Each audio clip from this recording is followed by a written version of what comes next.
केवल एक प्रश्न का जवाब ओवैसी साहब दे दें कि बाबर को वो आक्रमणकारी मानते हैं या नहीं मानते? पुष्पमित्रा संघा को आप क्या मानते हैं?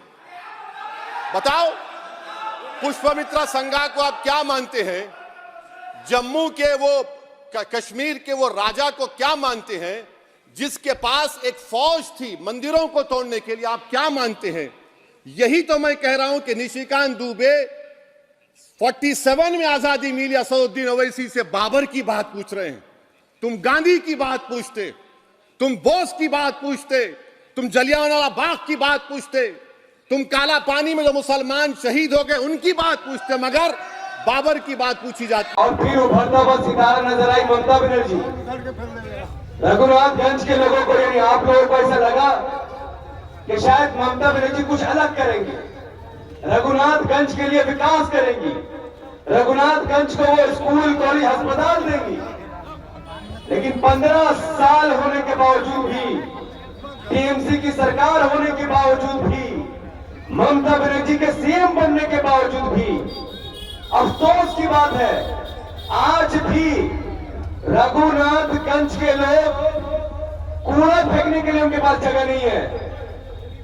नदी में कूड़ा फेंका जा रहा है, नाले की सफाई नहीं है, सरकारी अस्पताल में डॉक्टर नहीं है, सरकारी स्कूल में टीचर नहीं है।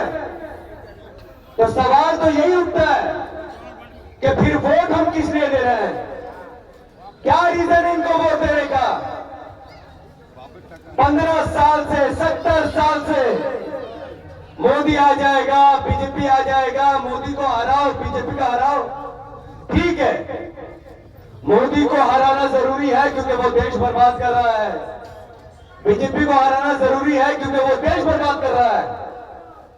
लेकिन मोदी को हराना और बीजेपी को हराने के बाद जिसको हम जिता रहे हैं उसको भी तो हमारे लिए कुछ करना पड़ेगा ना। अब आप बताइए, 15 साल से तृणमूल कांग्रेस की सरकार है, एक नया स्कूल रघुनाथगंज में क्यों नहीं खुला? आप अपने बच्चों को इंग्लिश मीडियम स्कूल में पढ़ाना चाहते हैं या नहीं पढ़ाना चाहते? बताइए, आप अपने बच्चों को इंग्लिश मीडियम स्कूल में पढ़ाना चाहते हैं? अपने बच्चों को डॉक्टर इंजीनियर बनाना चाहते हैं? अपने बच्चों को नेता बनाना चाहते हैं? तृणमूल कांग्रेस की सरकार आपके बच्चों को पढ़ाना लिखाना नहीं चाहती।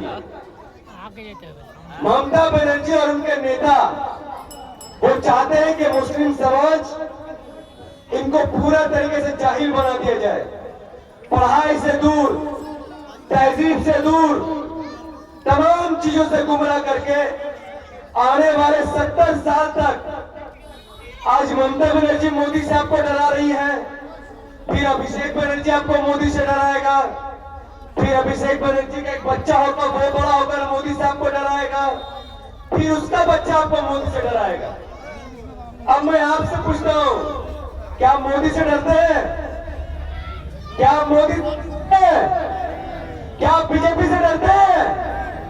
क्या आरएसएस से डरते हैं? तो आप किससे डरते हैं? आप किससे डरते हैं?